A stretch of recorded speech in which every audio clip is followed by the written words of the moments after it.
गड़बड़ नहीं है तो फिर ये जो राज्यपाल की नियुक्ति हुआ है, आप लोग इनके बारे में जानिए।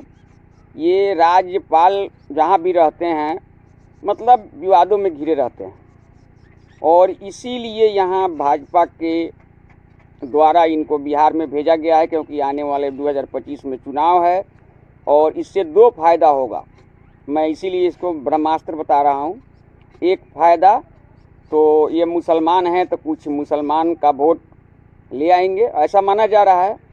और दूसरा फ़ायदा ये होगा कि अभी नीतीश कुमार जी जहाँ जहाँ जा रहे हैं, चाहे जो भी कर रहे हैं, उसमें सिर्फ जदयू का नाम होता है, भाजपा का कहीं कोई नाम नहीं चल रहा है चुनावी साल में।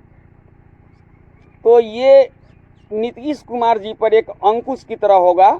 मोहम्मद आरिफ खान साहब जो भी राज्यपाल बने हैं, जैसे जगदीप धनखड़ जी थे बंगाल में, तो ममता बनर्जी कोई भी काम करती थी तो धरना पर बैठ जाते थे, कुछ भी होता था तो उसके अगेंस्ट में चलते थे, ये नहीं हो रहा है, ये नहीं हो रहा है, कानून फॉलो नहीं हो रहा है।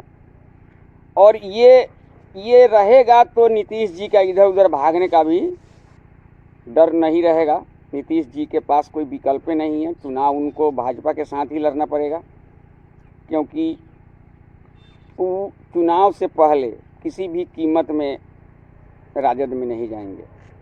और ये जो राज्यपाल आए हैं ये ब्रह्मास्त्र, इस ब्रह्मास्त्र का असर भी देखिएगा 2025 के विधानसभा चुनाव में। इस ब्रह्मास्त्र से मूर्छित अगर कोई होगा तो जदयू ही होगा। इस ब्रह्मास्त्र से राजद पर कोई असर पड़ने वाला नहीं है। अगर कोई मूर्छित होगा तो वो जदयू होगा, और फिर भाजपा वही खेल करेगी जो पिछले चुनाव में इनको 40 पर ले आके खड़ा कर दिया था और खुद 55 से 75 पर चला गया था। और वो ऐसा होगा कि उससे भी घटाकर इनको नीचे ले आएगा, क्योंकि सब कोई जानता है कि नीतीश कुमार के जीते जी अभी यहाँ दूसरे किसी पार्टी का, भाजपा का तो खैर कहीं से कोई उपाय नहीं है प्रधानमंत्री बनने का, लेकिन क्योंकि मुख्यमंत्री बनने का, क्योंकि भाजपा अकेले चुनाव लड़ेगी नहीं, उसको चाहिए बैसाखी। और नीतीश कुमार इस बात को जान गए हैं, उनका जो नस है वो पकड़ चुके हैं, तो बैसाखी चाहिए जब पैर नहीं है तो।